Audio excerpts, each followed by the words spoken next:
دوستوں، بزرگوں اور بھائیوں، ہم مسلمان ہیں۔ اللہ تبارک و تعالیٰ نے جو دین برحق ہمیں عطا فرمایا ہے، وہ دین ہماری تمام ضروریات کو پورا کرتا ہے۔ ہمیں یہ حکم دیا گیا ہے کہ ہم اللہ سے جب بھی مانگیں دنیا اور آخرت کی بھلائی مانگیں۔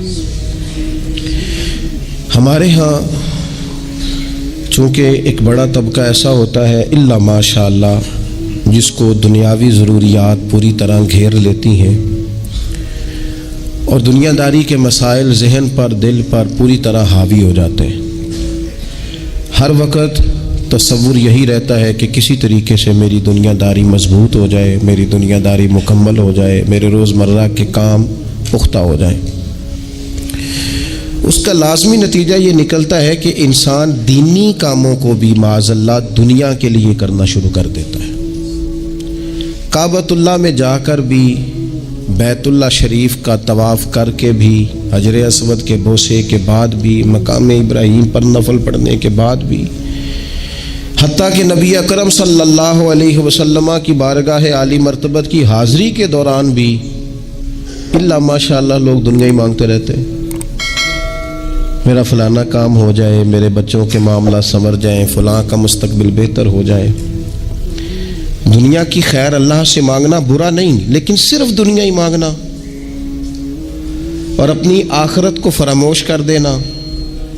اللہ فرماتے ہیں والآخرۃ خیر وابقیٰ، آخرت تمہارے لیے بہتر بھی ہے اور ہمیشہ باقی رہنے والی بھی ہے۔ قرآن مجید نے سورہ بقرہ کے اندر قریش مکہ کی اس عادت کا ذکر کیا ہے۔ فرمایا جب وہ حج کرتے تو ان کا طریقہ یہ تھا کہ وَمِنَ النَّاسِ مَن يَقُولُ رَبَّنَا آتِنَا فِي الدُّنْيَا، ان میں سے کچھ لوگ یہ کہا کرتے تھے کہ یا اللہ ہمیں دنیا عطا کر دے، ہمیں دنیا دے دے۔ رب فرماتا ہے وَمَا لَهُ فِي الْآخِرَةِ مِنْ خَلَاقٍ، ان لوگوں کا آخرت میں کوئی حصہ نہیں۔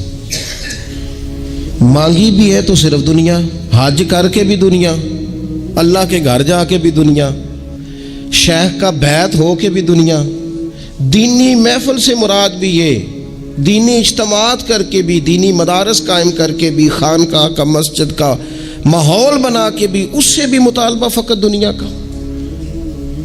ان کفار کی اس عادت کو ذکر کر کے ہمیں سمجھایا گیا کہ جو فقط دنیا مانگتا ہے اس کا آخرت میں کوئی حصہ، اور فرمایا کچھ لوگ ایسے ہیں وَمِنْهُمْ مَنْ يَقُولُ رَبَّنَا آتِنَا فِي الدُّنْيَا حَسَنَةً، اچھا انہوں نے دنیا بھی مانگی تو صرف دنیا مانگی، حسنہ نہیں مانگی۔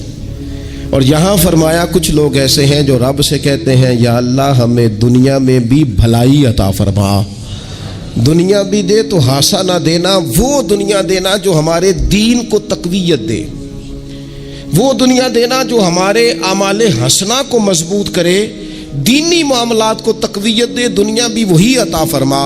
اور ساتھ کہتے ہیں وَفِي الْآخِرَةِ حَسَنَةً، یا اللہ ہمیں آخرت میں بھی بھلائی ہی عطا فرما، وَقِنَا عَذَابَ النَّارِ، اور ہمیں دوزخ کے عذاب سے بچا، اولئک لَهُمْ نَصِیبٌ مِّمَّا کَسَبُوا، فرمایا ایسوں کو ان کی کمائی ہی ملے گی، جو انہوں نے کیا ہے وہ خوش نصیبی انہیں ضرور میسر آئے گی، چونکہ دنیا بھی مانگ رہے ہیں، آخرت بھی مانگ رہے ہیں۔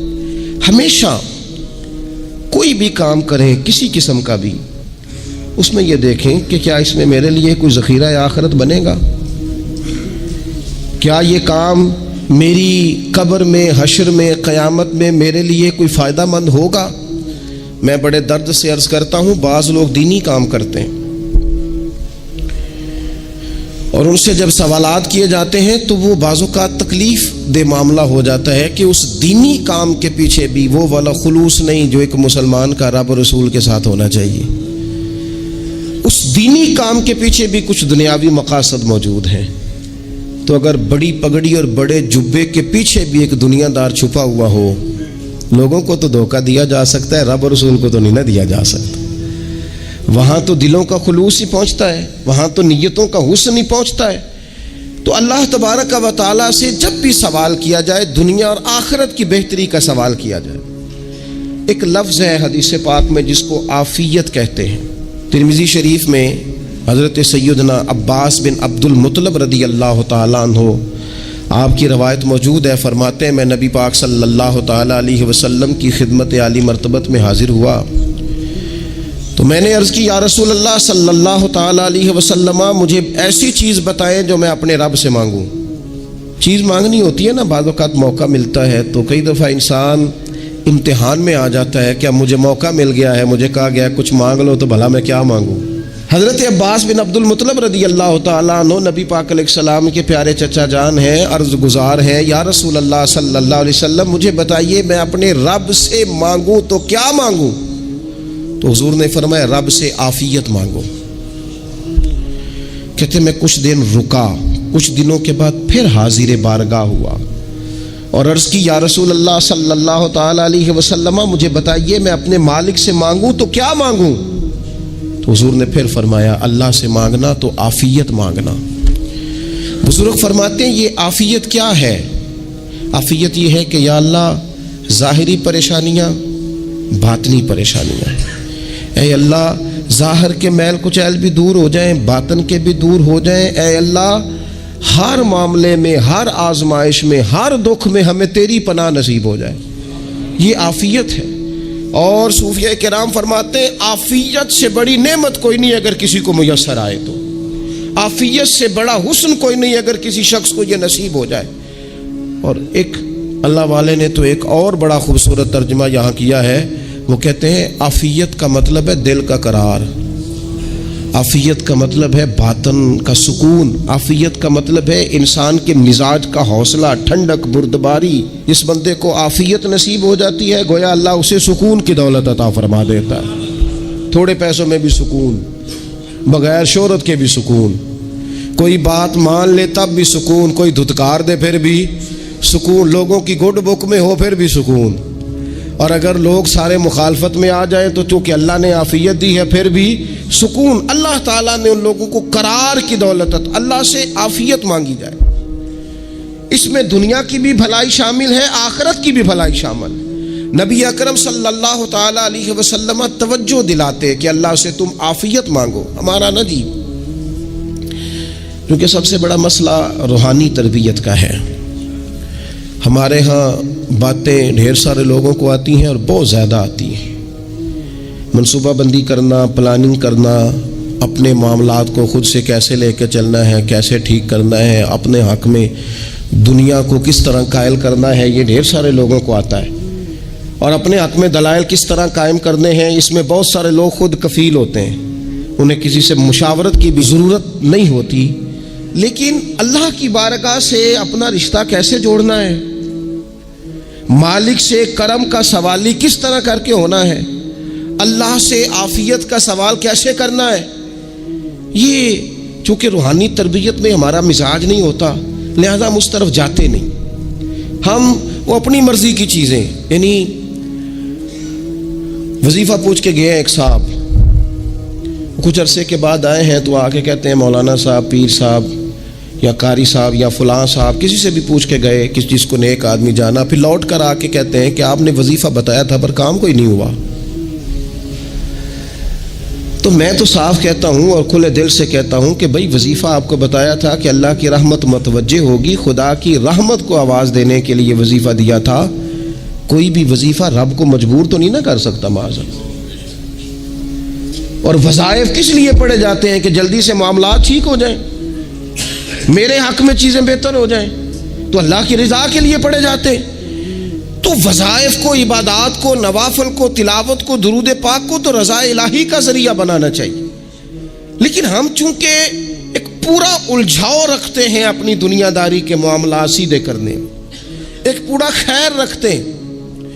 وہ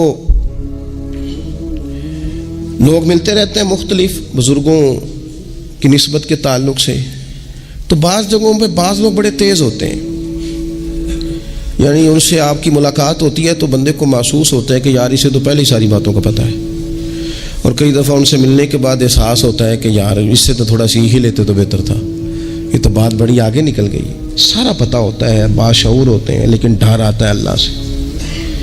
اتنا باشعور آدمی، سمجھدار، پنچایت، پریا، لوگ، دین، دنیا سارا پتہ ہے، نماز کا ٹائم آ گیا تو وہ چھپتا پھرتا ہے.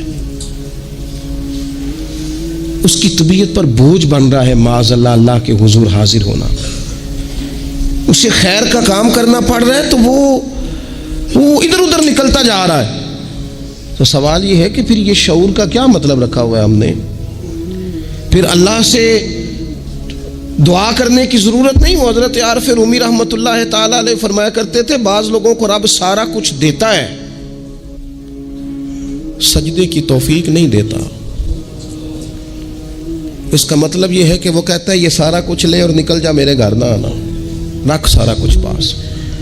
رب سے عافیت مانگی جائے، اس سے اس کا فضل مانگا جائے، اس سے اس کا کرم مانگا جائے. اللہ کے پیارے رسول صلی اللہ تعالی علیہ وآلہ وسلم اس عافیت مانگنے پر زور دیتے، توجہ دیتے. میں آپ کو صحیح بتاتا ہوں، رب نے اگر کسی بندے کو عافیت میں رکھا ہو نا تو حالات کیسے بھی برے چل رہے ہوں اس کا بگاڑ کچھ نہیں سکتے. اور اللہ تعالیٰ معاف کرے 100 دفعہ خاکم بدہن، اگر کسی وقت اس کے کرم کی نگاہ پھر جائے تو پھر سارے اسباب سمیت بھی انسان اپنے پیروں پہ کھڑا نہیں رہ سکتا. اس سے جب تک طلب کرم نہیں ہوتا، طلب عافیت نہیں ہوتی، اس کی بارگاہ سے جب تک بندہ مومن پورا رجوع نہیں کرتا، یہ عافیت اتنی اعلیٰ چیز ہے کہ نبی پاک علیہ السلام نے فرمایا اذان اور اقامت کے درمیان جو وقت ہوتا ہے اس میں دعائیں رد نہیں ہوتی. دعا مانگا کرو گے تمہاری اللہ اپنے فضل سے قبول کر لے گا. عرض کی یا رسول اللہ کیا مانگے؟ تو فرمایا عافیت مانگو رب سے. حضرت انس بن مالک حدیث کے راوی ہے رضی اللہ تعالیٰ عنہ، یہاں بھی فرمایا یہ عین قبولیت کا ٹائم ہے، اب اللہ سے عافیت مانگ لو، اس کی پناہ. ہم دعاؤں میں بھی محدود ہو جاتے ہیں. رب دا طالب کوئی نہ ملیا، جو ملیا طالب زردہ ہو. دعاؤں میں بھی حد بندی. بعض اوقات بچے بھی تربیت کرتے ہیں نا. ایک مولانا ہے، ان کا خیال ہے کہ انہوں نے مجھ سے کچھ پڑھا ہے تو کبھی کبھی استاد جی کہہ دیتے ہیں. بہت پرانی بات ہے، انہوں نے مجھے فون کیا کہ اگر آپ کبھی تشریف لائیں تو میں نے کہا پتر دعا مانگ اللہ کو چھوٹی جی گڈی دے وے. تو اس بچے نے میری بڑی تربیت کی، کہنے لگا استاد جی اللہ کو لو منگنی یہ تو وڈی ساری منگو. آپ نے محدود کیوں کیا کہ بھئی یہ چھوٹی سی اللہ گاڑی کیوں اللہ چھوٹی دے؟ رب دے تو بڑی دے اور رحمت سے دے، اللہ سے مانگنی ہے نا جی. ہم تربیت نہیں لیتے. میں نے اس کا شکریہ ادا کیا، میں نے کہا بیٹے تو نے بڑی سونی بات کی، اللہ تجھے اس کا اجر عطا کرے، اللہ تجھے برکات عطا کرے. اگر آپ نے سیکھنا ہے تو پھر آپ سیکھ لیں گے، اور اگر نہیں سیکھنا تو پھر یہی کہنا ہے ساری عمر لنگی بندہ کو نہیں ملیا. چونکہ مزاج نہیں ہے نا سیکھنے کا، اس لیے پھر ملا ہی کوئی نہیں. پھر ساری زندگی کو میسر ہی نہیں آیا، کسی نے نصیحت ہی نہیں کی، کوئی آنکھوں کو بھایا ہی نہیں. خود ہی بڑے سیانے تھے، خود ہی بہت بڑے تھے، اپنا قد ہی بڑا اونچا تھا، سب ٹھگنے چھوٹے اور کمزور اور بوڑے نظر آئے.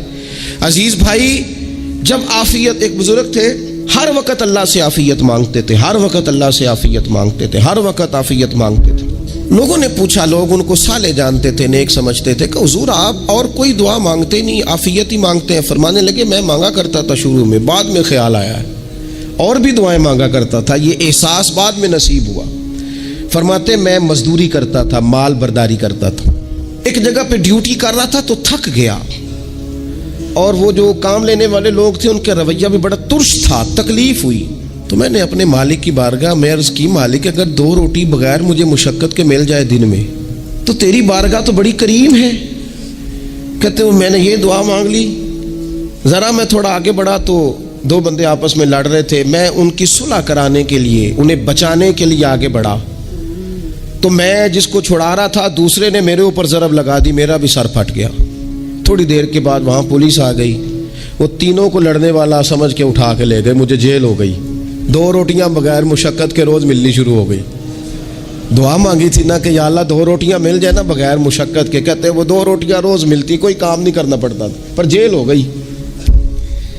فرماتے میں بڑا پریشان تھا، روز روٹیاں پابندی سے آتی اور بہترین آتی، کھانا ملتا. پھر کچھ عرصے کے بعد میں نے سوچا کہ یار یہ دعا تو قبول ہو گئی نا تیری، اب تو اگر اس پر کوئی الگ بات کرے گا تو وہ تو غلط کرے گا.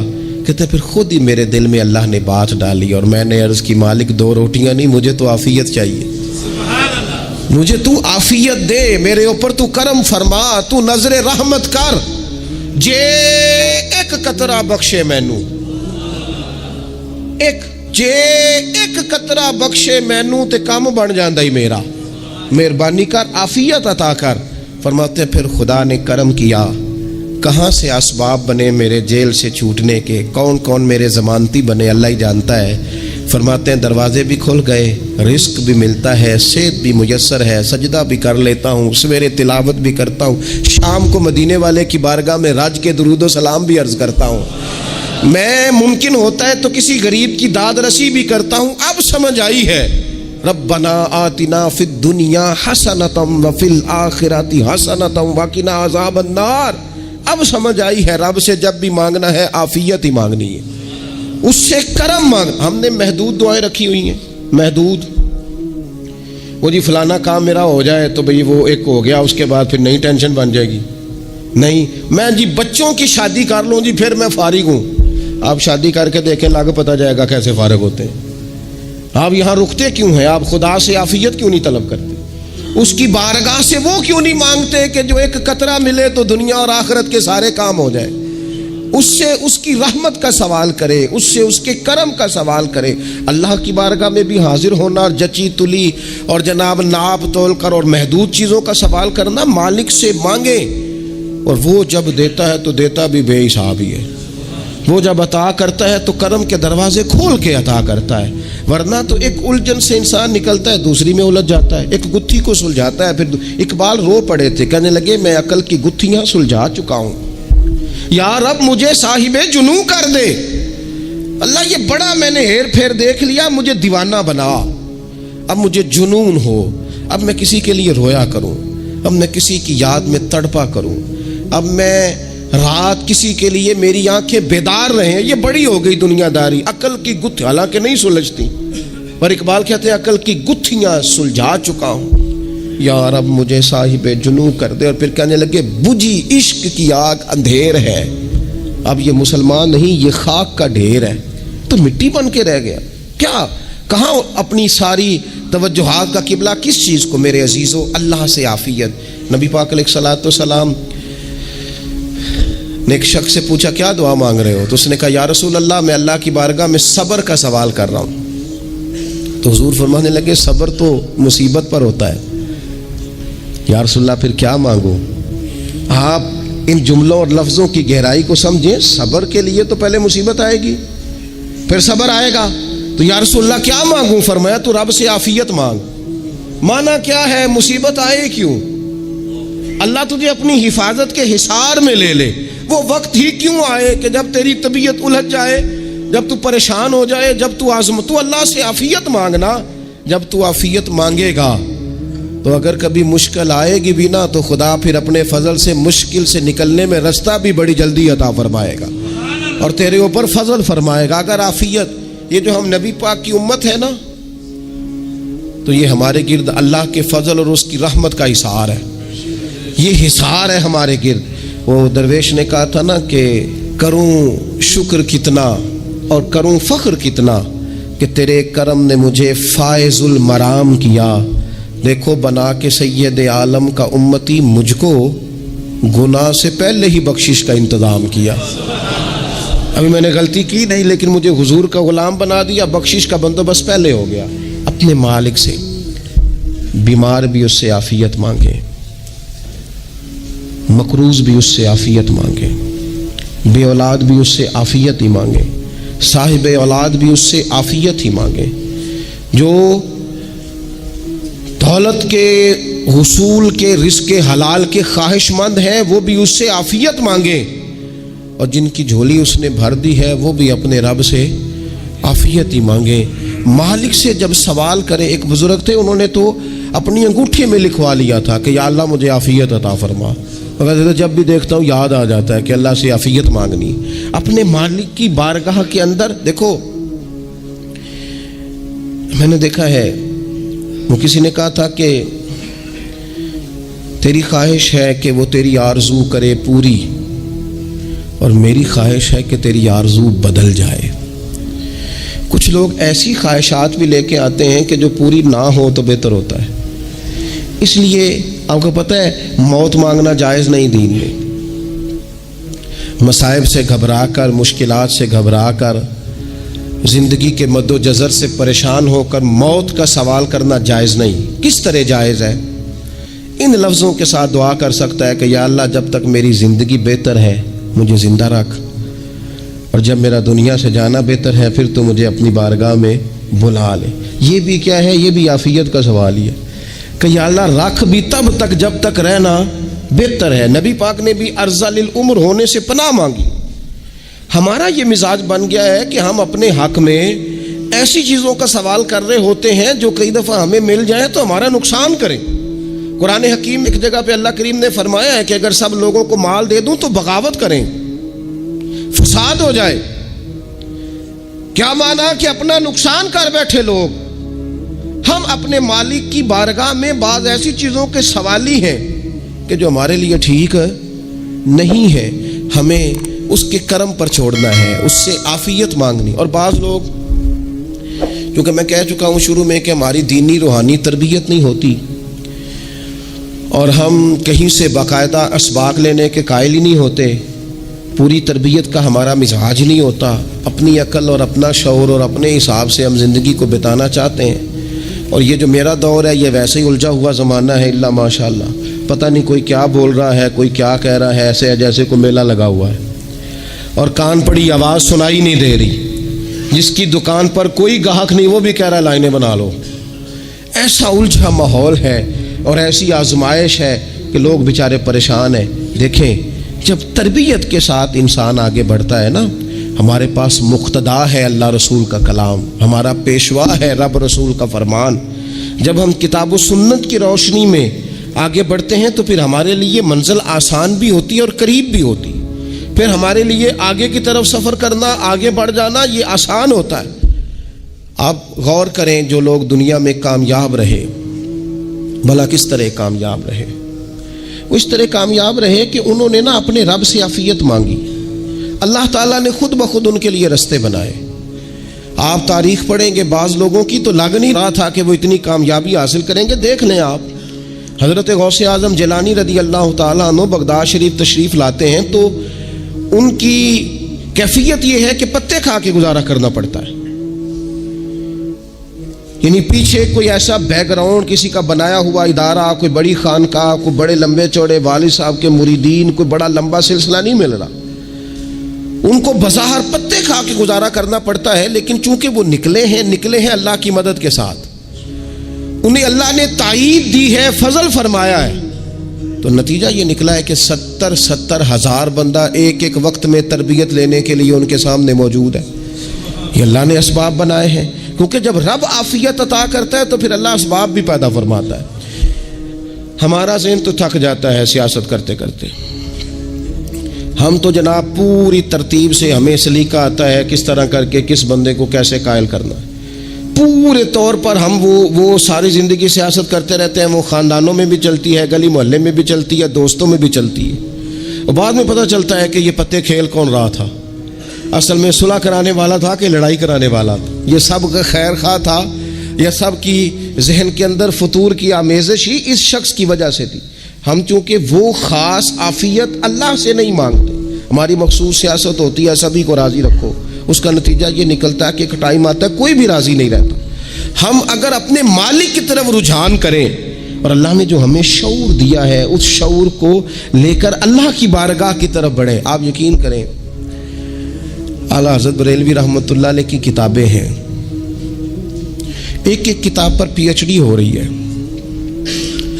اور انہوں نے 150 سال پہلے بیٹھ کر جو کچھ لکھا تھا بعین ہی لفظ بلفظ اس کی ضرورت آج محسوس ہو رہی ہے اور آنے والے وقت میں بڑھ رہی ہے.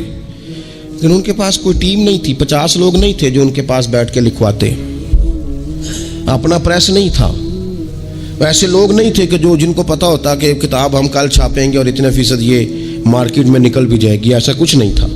کیا تھا؟ اللہ کی مدد ساتھ تھی، تائید ایزوی ساتھ تھی، اللہ نے اپنی عافیت میں رکھا تھا. وہ قرآن مجید کی آیت کا ترجمہ کرتے ہیں نا اعلیٰ حضرت، اہدنا الصراط المستقیم، یا اللہ ہمیں سیدھی راہ پہ چلا. بہت سارے مفسرین نے کہا اے اللہ ہمیں سیدھا راستہ دکھا، فرماتے ہیں اے اللہ ہمیں سیدھی راہ پر چلا۔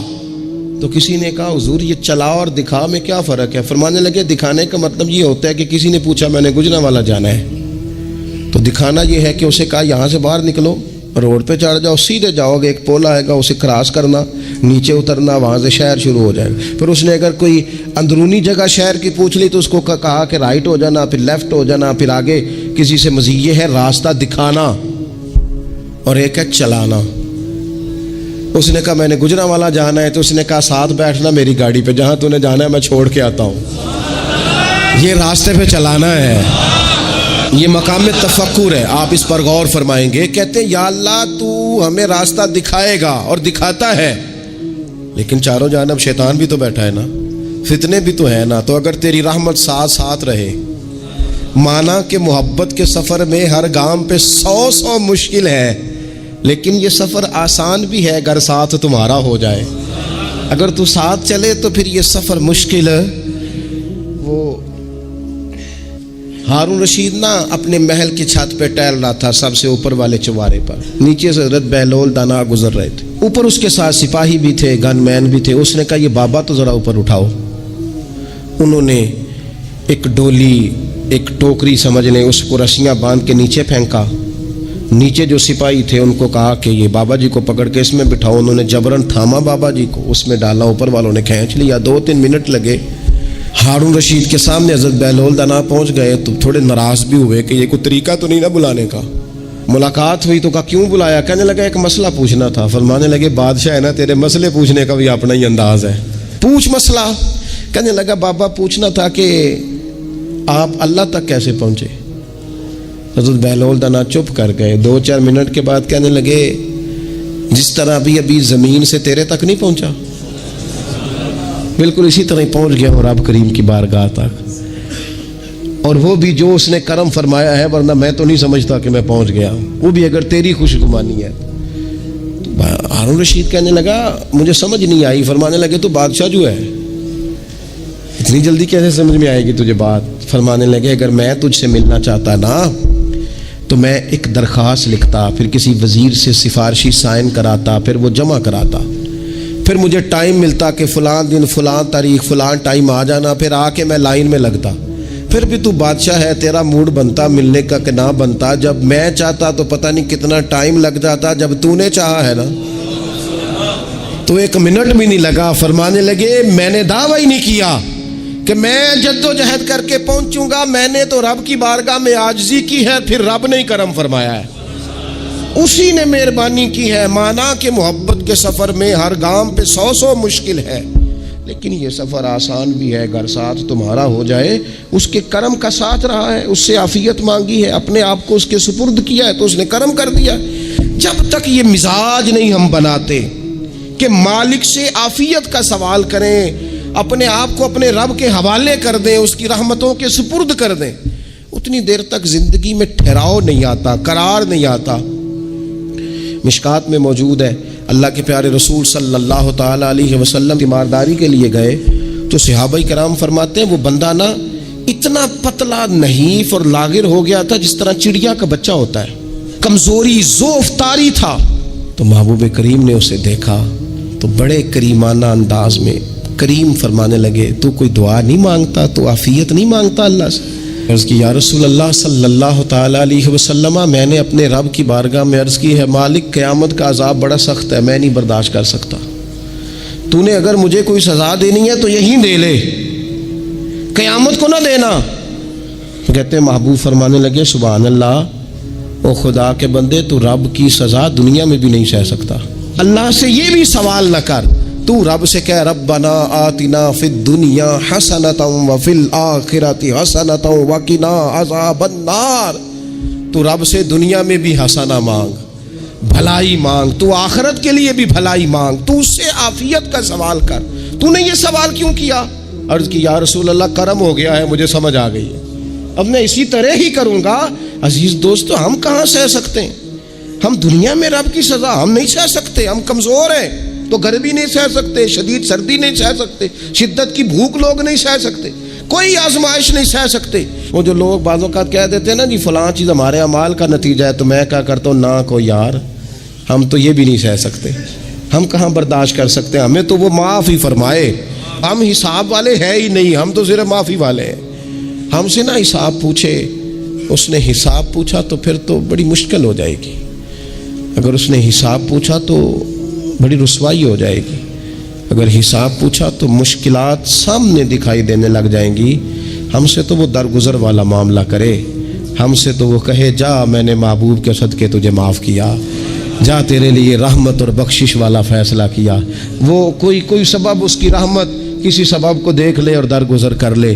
تو آج کی پوری گفتگو میں آج آپ کو بڑی ذمہ داری سے یہ گزارش کر رہا ہوں، اللہ سے عافیت مانگے، ہر وقت عافیت مانگے۔ میری سالوں سے روٹین ہے، میں دعا مانگتا ہوں، اللہم انا نسألک العفو والعافیت فی الدین والدنیا والآخرہ۔ اور یہ خاموش تبلیغ ہوتی رہی، میں مانگتا رہا، کئی بچوں کو ویسے یاد ہو گئی، اس کو یاد کر لیں، اللہ سے عافیت مانگے، دین میں، دنیا میں، آخرت میں، اس کو اپنا مزاج بنائیں۔ اللہ تبارک و تعالی ہم سب کو عافیت نصیب فرمائے۔ آخر دعوی